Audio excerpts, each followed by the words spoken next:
Abraham. முந்தின வீடியோவில் Abraham பற்றி கொஞ்சம் சுருக்கமாக மட்டும் சொன்னோம். படைப்பு, அப்படி படைப்பு, அதன் பிறகு வந்த வேதாகமத்தை கொஞ்சம் கொஞ்சம் சுருக்கமாக சொன்னது. இப்போ ஆபிரகாம் பற்றி கொஞ்சம் விலாவரியாக கொஞ்சம் பார்க்கலாம். கொஞ்சம் கொஞ்சமாக பார்த்துட்டு வரலாம். ஆபிரகாம் கல்தேயர் தேசத்தில் ஊருன்ற அந்த ஊருக்கே பேர் ஊர். அந்த ஊரில் தான் அவர் பிறந்தார். அவருக்கு கூட பிறந்தவங்க ஒரு 3 பேர் அண்ணன் தம்பிங்க. இவருடைய அப்பா பேர் தேராகு. ஆபிரகாமுடைய அப்பா பேர் தேராகு. தேராகு பிள்ளைகளை பெற்றெடுத்ததில் ஆபிரகாம் தான் மூத்த பையன். ஆனால் அன்றைக்கெல்லாம் முறைகள்லாம் ஒன்றும் இல்லை, வேத சட்டங்கள் எழுதப்படாத காலங்கள். அதனால் ஆதி ஆமத்தில் ஆதாம் ஏவாள் காலத்திலிருந்து சட்டம் எழுதப்படுற வரைக்கும் முறைமைகள் எங்கும் காணப்படவில்லை. பைபிளில் முறைமைன்னா ஆணும் பெண்ணுமாக பிறந்தாங்க. அவங்க அப்படி அப்படியே ஜோடியாக கல்யாணம் பண்ணிட்டாங்க. அது மாமன், அக்கா, மச்சான் அப்படின்ற எண்ணங்கள்லாம் அன்றைக்கெல்லாம் வரல. அதனால் ஆதாம் ஏவாள்லேருந்து அதனால தான் சில பேர் ஆதி ஆகமும் சும்மா கட்டுக்கதைன்னெலாம் சொல்லுவாங்க. ஆதி ஆகமம் சத்திய வசனம் தான். தேவன் அநேக காரியங்களை மறைத்து வைத்திருக்கிறார். அது பரிசுத்த ஆவியினால் தான் பெற்றுக்கொள்ள முடியும். அதனால் அன்றைக்கி பிறந்தவங்களாம் ஆதாம் ஏவாளுக்கு அப்போ எங்கே இருந்தால் அவங்க 2 பேர் தானே இருந்தாங்க. இவன் காயின் ஆபேலை பற்றி மட்டும்தான் இருக்குது. அப்புறம் பொம்பளைங்களை பற்றி எங்கே எழுதப்படுது? 4வது அதிகாரத்துக்கு மேலே தான் பொம்பளைங்களை பற்றி எழுதப்படுது. அவங்கெல்லாம் எங்கேருந்து வந்தாங்கன்னு அது எழுதப்படலை. எழுதப்படாத சத்தியம் என்னென்னா அவங்கெல்லாம் ஆணும் பெண்ணுமாக பிறந்தாங்க. அப்படி இப்படி ஜோடியாக வாழ்ந்துட்டு இருந்தாங்க. அது ஒரு முறைமை இல்லாத ஒரு காலங்கள், தேவன் சட்டத்தை கொடுக்காத ஒரு காலம். மோசே காலத்தில் வந்த பிறகு தான் சட்டமே வருது. அது வரைக்கும் சட்டம் கிடையாது. அதனால் ஆபிரகாம் கூட அந்த ஊருன்ற ஊரில் கல்தேயர் தேசத்தில் பிறந்து, தேராகு தான் அப்பா. அவங்க அண்ணன் தம்பிகள்லேயே ஒருத்தனுடைய மனைவி, அதாவது அப்பாவுக்கு 2 தாரம் 3 தாரம் நல்லா வச்சுருந்தாங்க. அதில் ஒரு சித்தினுடைய அல்லது ஒரு பெரியம்மானுடைய மகளாக இருந்தது தான் சாராள். சாராளை ஒரு கல்யாணம் பண்ணிக்கிட்டார். கல்யாணம் பண்ணி அங்கேயே வாழ்ந்துட்டு இருக்கும்போது அவருக்கு குழந்தை இல்லை. இப்படி இருக்கிற நாட்களில் தான் தேவன் அவர் அழைக்கிறார். அவர் நல்ல உத்தமன் என்று இந்த உலகத்தில் கண்டு, உலகம் பூரா மறுபடியும் ஆண்டோடைய பேச்சை கேட்காம சகல விதமான பாவங்கள், அதில் அதிகமாக ஆண்டவர் கோபப்படுறது சிலை வழிபாடு, சுருவ வழிபாடு. சுரூபத்தை செஞ்சு வச்சு அதை வணங்குறது ஆண்டவருக்கு அருவருப்பானது. அது சிலை வழிபாடு செய்கிற இடத்துல விபச்சாரமும் ஸ்டார்டிங் ஆகும். இது தொன்று தொட்டு உலகத்தில் நடக்கிற ஒரு அக்கிரமம். இதை ஆண்டவர் ரொம்பவா கண்டிக்கிறார் வேதத்தில். ஆதியாகமம் தொடங்கி திருவெளிப்பாடு வரைக்கும் ஆண்டவர் அதை ரொம்ப ரொம்ப கண்டிச்சிருக்கிறாரு. அதுக்கு சாக்கு போக்கு சொல்லிக்கிட்டு அநேக மனிதர்கள் அதுக்கெல்லாம் 1000 அர்த்தம் கொடுத்துட்ருக்குறாங்க. அது ஒரு நாள் தேவனுடைய பார்வையில் செல்லாது. ஏன்னு கேட்டால், தேவன் சொன்னதை மனுஷன் கேட்கணுன்றது அவருக்கு பிரியமான ஒரு காரியம். பலியை அல்ல இரக்கத்தையே விரும்புகிறேன் அப்படின்னு ஆண்டவர் சொன்னது. நான் காணிக்கை கொடுக்கலாம், அதை பண்ணலாம், இதை பண்ணலாம், நிலம் எழுதி வைக்கலாம், கோயில் கட்டலாம், குளம் வெட்டலாம், என்ன வேணாலும் பண்ணலாம். அது ஆண்டவர் கேட்கவே இல்லை. கேட்குறது என்னென்னா, எனக்கு கீழ்ப்படி. போகாதன்னா போகக்கூடாது, நில்லுன்னா நிற்கணும். இதுதான் கடவுளுடைய சட்டம். இதை மீறி நடக்கிறதுக்கு நிறைய வழி கண்டுபிடிச்சிருக்கிறாங்க. அதுக்கு பின்னணியில் சாத்தான் இருக்குது. ஏன்னா ஆத்துமாக்கள் நரகத்துக்கு கொண்டு போகிறதுக்கு அதனுடைய திட்டம். சரி, அது போகட்டும். ஆபிரகாம் பற்றி வருவோம். ஆபிரகாம் அவருடைய அப்பா தேராகு அவர் பொம்மை செஞ்சு சாமி வியாபாரம் பண்ணுறவர். அந்த நாள்லேயே பாருங்கள், சாமி வியாபாரம் ஓஹோன்னு ஓடி இருக்குது. இது பாரம்பரியமாக வந்தது. பைபிளில் கொஞ்சம் குறிப்பு இருக்குது. அவர் சிலை வியாபாரி தேராகு. அதில் பாரம்பரியமாக ஆபிரகாம் தேர்ந்தெடுக்கிறதுக்கு ஒரு காரணமாக இருந்தது என்னென்னு கேட்டிங்கன்னா, ஆபிரகாம் வந்து வீட்டில் இருக்கும்போது அவங்க அப்பா சாமி வியாபாரம் பண்ணுறதுக்கு போகும்போது வீட்லேயே நிறைய சாமி வச்சுருப்பார். குழந்தை பெக்கறதுக்கு ஒரு சாமி, அப்புறம் மழை பெய்யறதுக்கு ஒரு சாமி, சூரியன் வெளிச்சம் வர்றதுக்கு ஒரு சாமி, காற்றுக்கு ஒரு சாமி, நெருப்புக்கு ஒரு சாமி, இப்படியெல்லாம் சாமி செஞ்சு அதெல்லாம் வச்சுட்டு இவர் என்ன பண்ணுவாராம், சந்தைக்கு போய் சாமி வியாபாரம் பண்ணிட்டு வருவாராம் தேராகு. ஆபிரகாம் பெரிய பையனாக இருந்ததுனால, "அப்பா இதுக்கெல்லாம் எல்லாத்துக்கும் சாமிக்கெல்லாம் படைக்கணும்டா, சாதத்தை படைக்கணும், சோறு படைக்கணும், இல்லைன்னா எதையாவது ஒன்று செஞ்சு அன்றைக்கி சாமிக்கு படைக்கணும்னு" சொல்லிட்டு போவாராம். இது வழக்கமாக அவர் செய்கிறது வாலிப வயதில் ஆபிரகாம். ஒரு நாள் இவர் யோசித்து பார்த்தாராம் ஆபிரகாம், இந்த சாமிக்கெல்லாம் அப்பா சாப்பாடு செய்ய சொல்லி கொடுக்க சொல்கிறாரு, ஆனால் எந்த சாமியும் சாப்பிட மாட்டேங்குதே அப்படின்னு சொல்லிட்டு இவர், சரி இன்றைக்கி ஒரு வழி பார்த்துடணும் அப்படின்னு சொல்லிட்டு ஒரு நல்ல பெரிய தடியாக ஒன்று எடுத்து வச்சுக்கிட்டாரு. அப்பா சந்தைக்கு சாமி வியாபாரம் பண்ணுறதுக்கு போயிட்டார். அந்த நேரத்தில் சாமிக்கெல்லாம் பேர் வச்சுருப்பார் இல்லையா, ஒவ்வொரு சாமிக்கும் இன்றைக்கும் பேர் வைக்கிறாங்க, நிறைய பேர் செஞ்சு சாமிக்கு பேர் வைக்கிறாங்க. அதே மாதிரி ஒரு பேரை சொல்லி, "அப்பா இது பாரு, நேற்று உனக்கு எத்தனை நாளாக சாப்பாடு கொடுக்குறேன், நீ சாப்பிடவே மாட்டேங்கிற, இன்றைக்கி சாப்பிட்லன்னா வேலை தீர்த்துருவேன்" அப்படின்னு சொன்னாராம். சொல்லி பார்த்தாரு, ஒரு தடவை 2 தடவை சொன்னார், அது கேட்கல. தடி கையில் வச்சிருந்த தடியெல்லாம் ஒரே அடி தூள் ஆக்குனார்.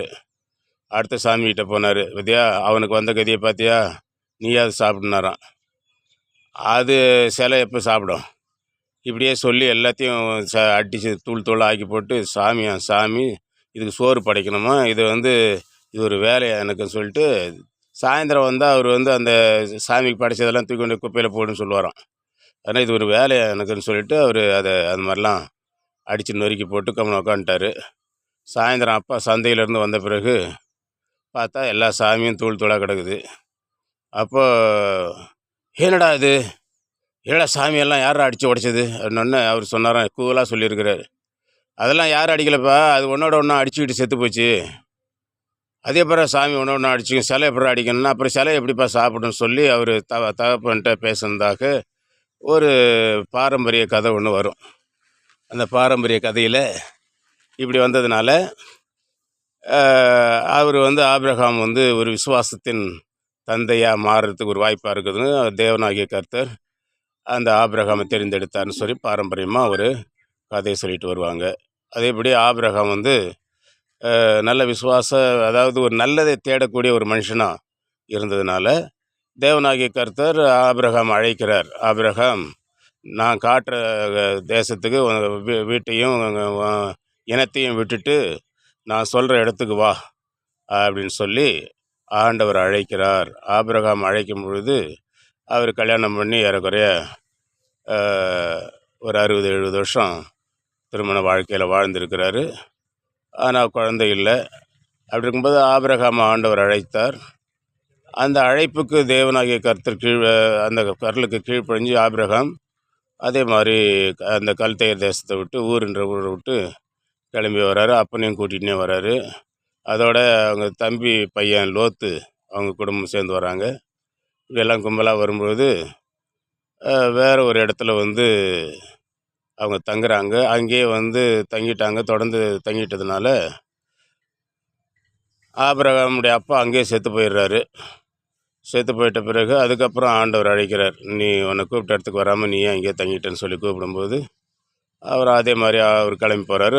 லோத்தும் கூட போகிறாரு. ஆக மொத்தம் அவங்க கல்தேயர் தேசத்துலேருந்து, அதாவது ஊருன்ற ஊர்லேருந்து இப்போ இருக்கிற மெசபத்தோமியான்னு சொல்லுவாங்க அந்த இடம், அதாவது ஈராக் இந்த பகுதியில் தான் அந்த ஊர் இருக்குது.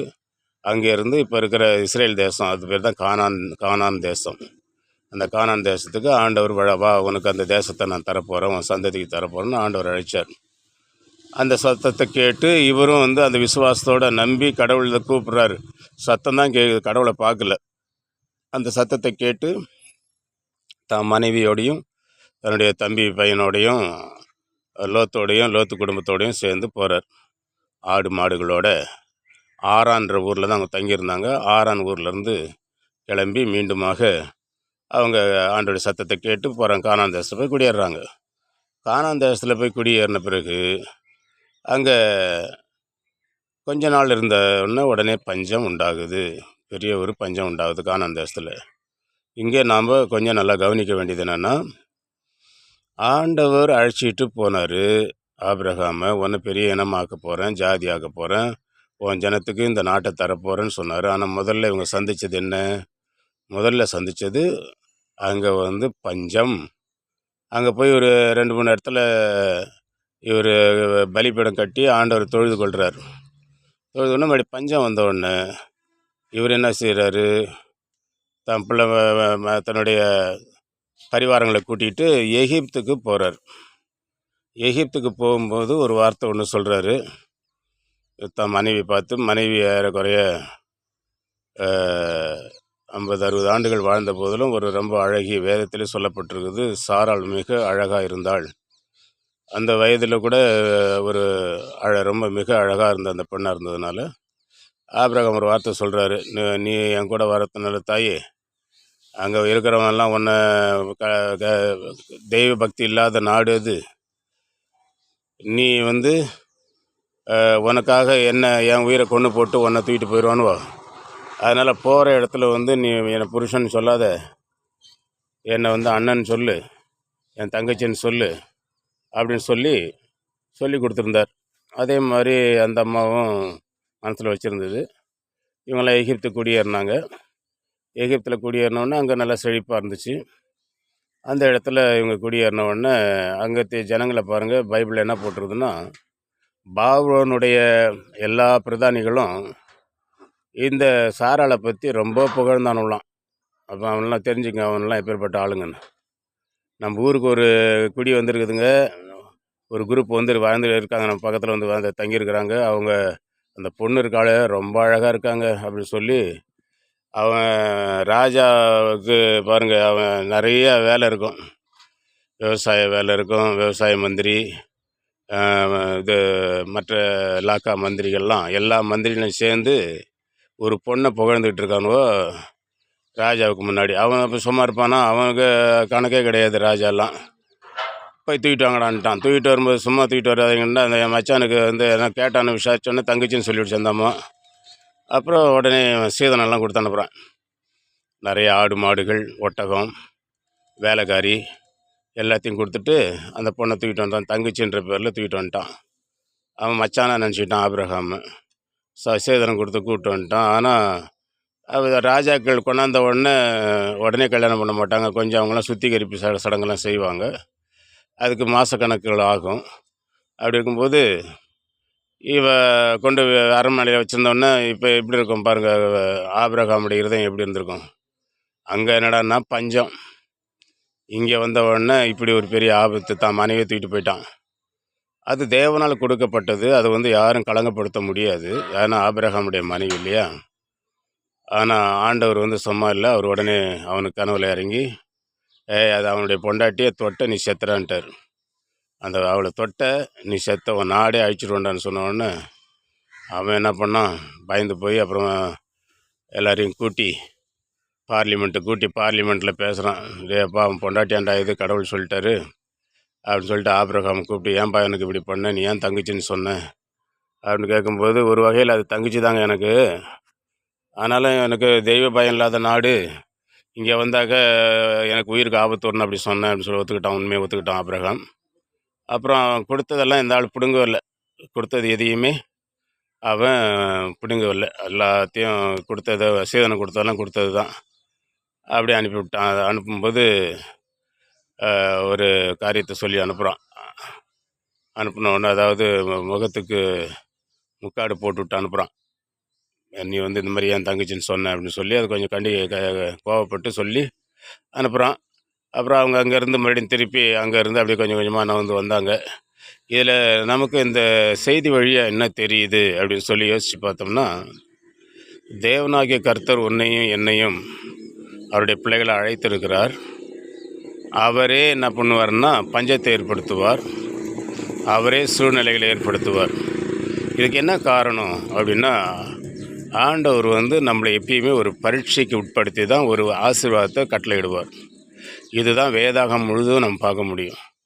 அப்போ பரீட்சைக்கு உட்படுத்தும் போது அங்கே சந்தேகப்படக்கூடாது, அவநம்பிக்கைப்படக்கூடாது, அவர் மேலே வச்சுருக்க விசுவாசம் மாறக்கூடாது. அப்போ பஞ்சம் வந்த உடனே இவர் எகிப்துக்கு போக வேண்டியதாச்சு. அங்கேயே இருந்திருந்தாருன்னா என்ன ஆயிருக்கும்? தேவன் சாப்பாடு கொடுத்துருப்பார். ஆனால் எகிப்துக்கு போகணுன்றது இவருடைய சுய எண்ணம். அங்கே போன உடனே தங்கச்சின்னு சொல்லுன்னு சொல்கிறதுனா, ஆனாலும் தீமையை நன்மையாக மாற்றுகிறவர்னு ஒரு வசனம் இருக்குது பைபிளில். அதனால் அங்கே போன உடனே ஆடு மாடெல்லாம் அவன் கொடுத்தான். அது அவள் வாங்கவே இல்லை. அதோட இன்னொரு பிரச்சனையும் கூட அது வந்துருச்சு. அதாவது வேலைக்காரி ஒன்று கொடுத்துருந்தோம். அவள் தான் பிற்காலத்தில் பிரச்சனை உண்டாக ஒன்று ஆளாக போயிடுச்சு. அது ஒரு பெரிய சரித்திரம் 2ஆக பிரியறதுக்கு காரணமாகி போச்சு.